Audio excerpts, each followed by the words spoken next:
If you've got millions to spend with Ferretti Group, you could end up with one of these, the Custom Line Navetta 38, a 40-metre super yacht with a beach club, tender garage, hot tub, 5 cabins. It must be good, because the CEO of Ferretti Group himself has got one. Should we have a look around? I'm Jack Haines, you're watching YachtBuyer.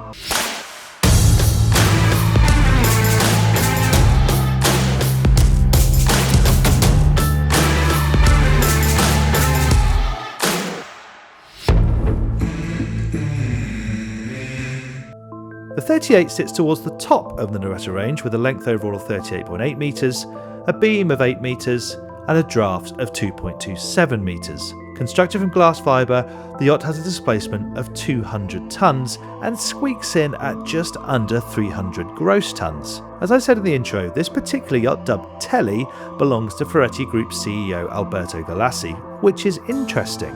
The group has a huge stable of brands for him to choose from, so what made the Navetta 38 stand out? Let's see, shall we? If you've not done so already, why not subscribe to the channel and hit that bell icon, then you'll never miss one of our tours. Okay, let's begin down here, because like with most yachts of this size nowadays, they really want to make a big thing about this area. So you've got this long platform which has got a drop down section that also forms part of the tender garage mechanism. This all swings up and there's space in there for a 5.5 metre tender. A big passerelle on the port side that obviously shoots out a long way to get you up to the quayside. We've got balconies as well. So these drop down. Sadly, we can't do it inside the confines of the show, but we do have some B-roll showing you what it all looks like when you're out in a nice anchorage. And of course, these extend living area down here really nicely, and crucially all at water level. So you have got this waterside living space that everybody wants to see nowadays. Another thing about this design is you have the glass transom. So even though it's nice and protected up there, you've still got this great connection between the areas. Let's go head up and have a look. First things first, I really like this little seats they've put on both sides. Just a really nice use of space, and it gives people an extra perch here in the cockpit. Great for the crew as well, so they can lean while they're waiting in to go into the berth. They've got a nice place to sit and spot the bathing platform. Overhead, you've got this big cover from the deck above, and we're going to see this throughout, this nice use of wood overhead. And then, you know, this is custom line by name, custom line by nature, so you can pretty much do whatever you want back here. This is all freestanding furniture that can be moved around, but if you wanted something totally different, you could absolutely do that. And on this tour, we're actually going to stay on deck, show you the deck spaces first, and then we'll head inside. So let's go upper deck to the bridge deck.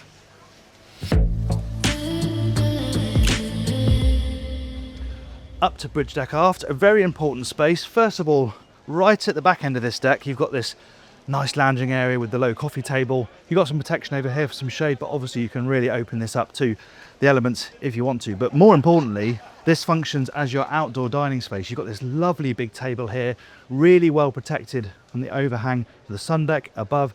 Easy for the crew to serve as well, because they've got a pantry just inside the saloon here, and you can connect directly up to the foredeck. So let's go there.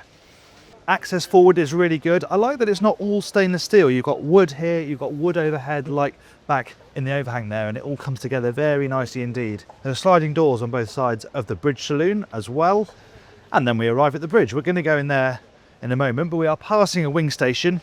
You have these on both sides, giving the skipper both throttle controls and bow and stern thruster, so they can be whichever side is easiest depending on what berth they're going into. And I think they've done a fantastic job with this foredeck, as you'd expect on a 40-metre yacht, but I just think they've finished it beautifully, and the space works really well with the 2 L-shaped sofas that you can walk through. Really good circulation around here. I love the finish on the tables, a bit Reaver-esque, dare I say it. And then you have this great area. It's really flexible because these all flip up either way. You can see the sunpads have opposing flip-up headrests, so you can make this area whatever you want. And I really like these details, these trays here, so you can put your phone, sunglasses down, and you know they're not going to slide away on, well, what is quite a breezy day now. Right forward, part working area, because we have the anchor windlasses, obviously all the mooring gear. Again, look at the wooden detail they're picking up right forward here. It's nice not just to be bombarded by stainless steel, although this is pretty lovely as well. And I like these areas. You have to sit right forward on the boat, looking back at your yacht, or, you know, facing forward when you're coming into a new port. It's really cool. Now the last deck space we want to look at is the sun deck, so let's go there. I love coming up here this time of day in the Monaco Yacht Show. Everyone's gravitating up here, the views are great, the sun's coming down, the wind's picking up as well, but yeah, you can see the appeal of decks like this, especially when you have a hot tub. That's where you want to be, isn't it? That's a nice size. Great views out the back of the boat as well, especially if you're leaning on these seats here, and some sunbathing space on either side. Moving forward, nice relaxed seating here in the middle, underneath the shade of the hardtop. We've lost the wood up here, still works very nicely, and there's plenty of wood, don't worry. Here on the wet bar, also fringing the railings over there. This boat's got a lovely grill set up, though obviously no table up here, so you're going to be taking the food downstairs. I suspect if you want to spend a lot of time grilling, you might want to option the table up here. As I said, if you want to do that, they will do that sort of thing for you. And then right forward, very importantly, look at those lovely sun lounges with the Custom Line branded pillows. Delightful. Right, let's drop downstairs, take a look at the bridge.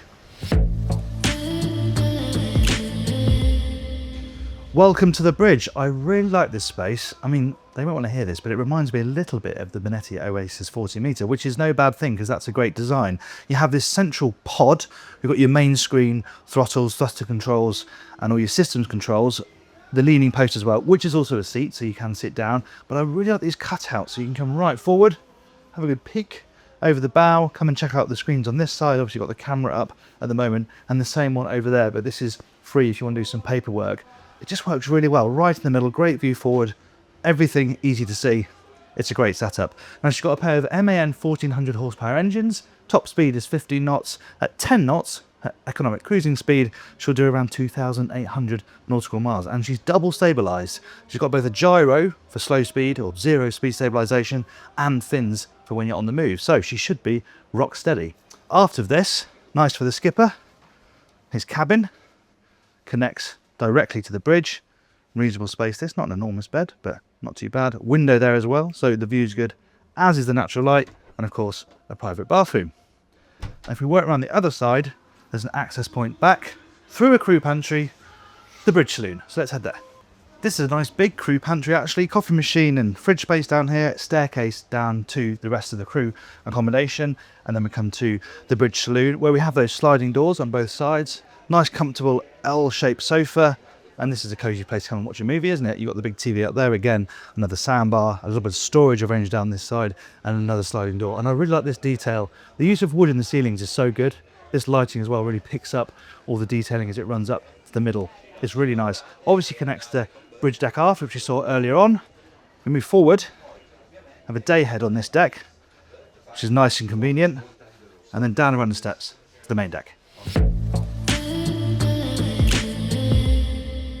The owner's cabin is forward, but we're going to start here in the saloon.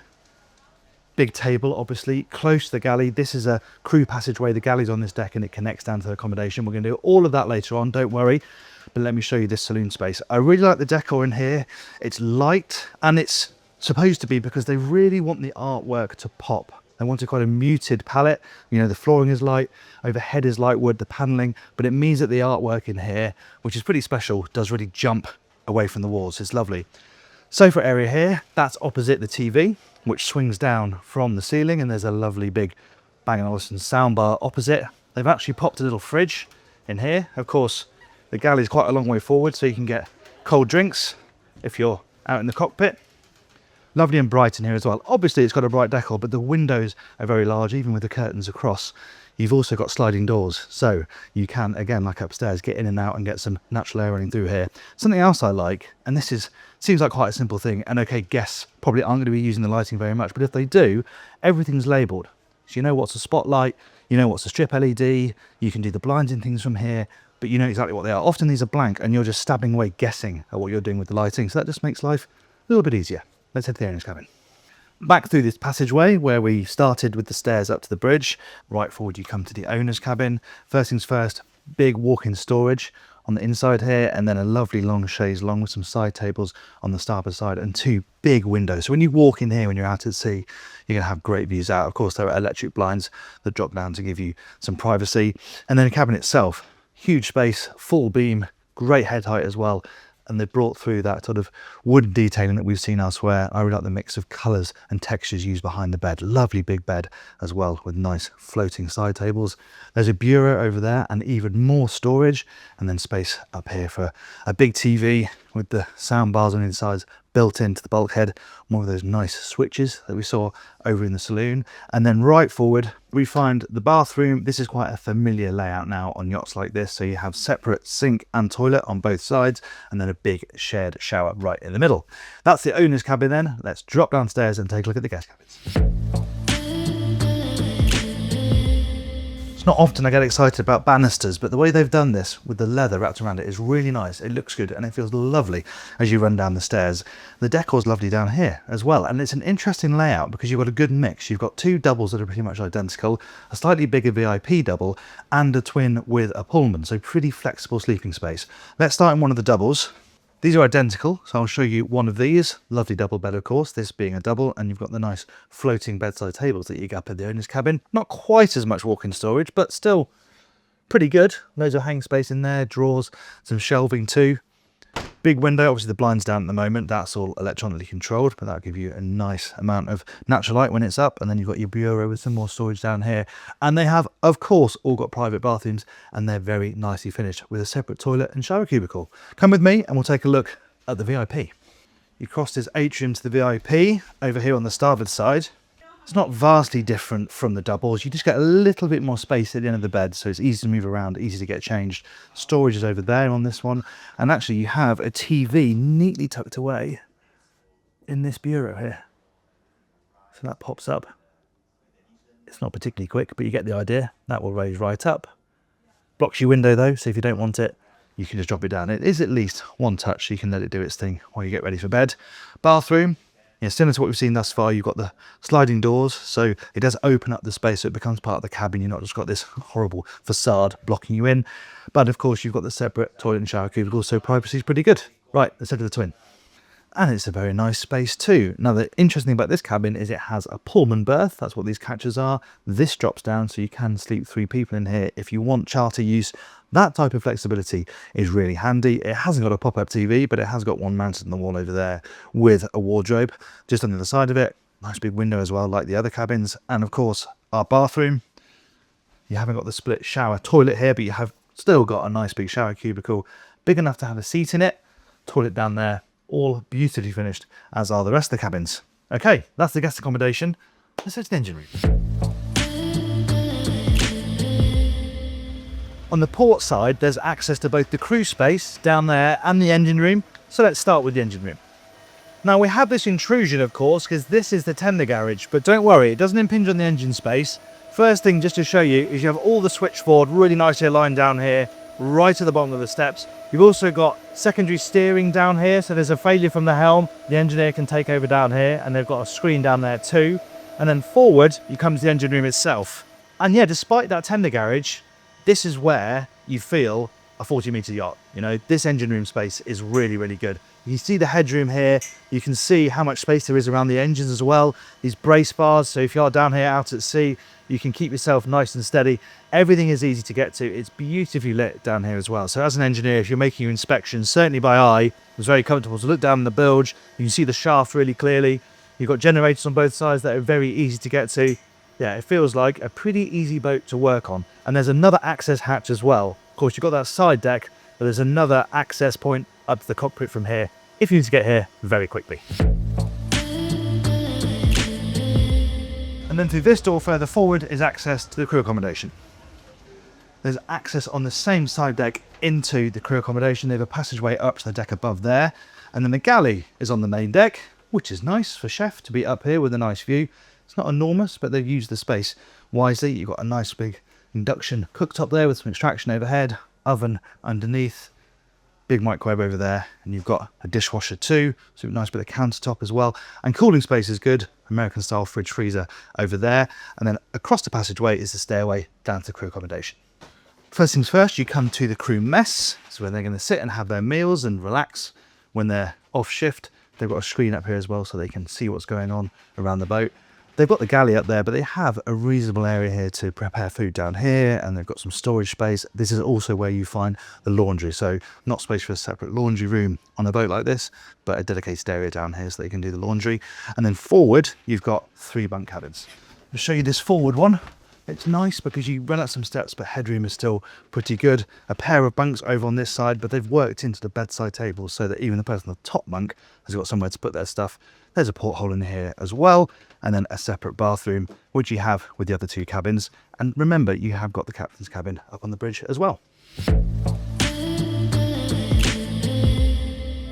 The Custom Line Navetta 38 is a popular model, and I'm not surprised. It offers a lot in this sector. You've got this lovely sun deck with the hot tub, you've got the living space down by the waterline, 5 cabins that are really flexible as well with that mix of guest cabins on the lower deck, and you also have nearly transatlantic range on a 40-metre yacht. It's a really impressive package, and if you do want to compare it to its rivals, you can do that on YachtBuyer.com. Head over there, you can use our head-to-head tool to see how it compares to other boats in this sector. Let me know what you think of it in the comments below.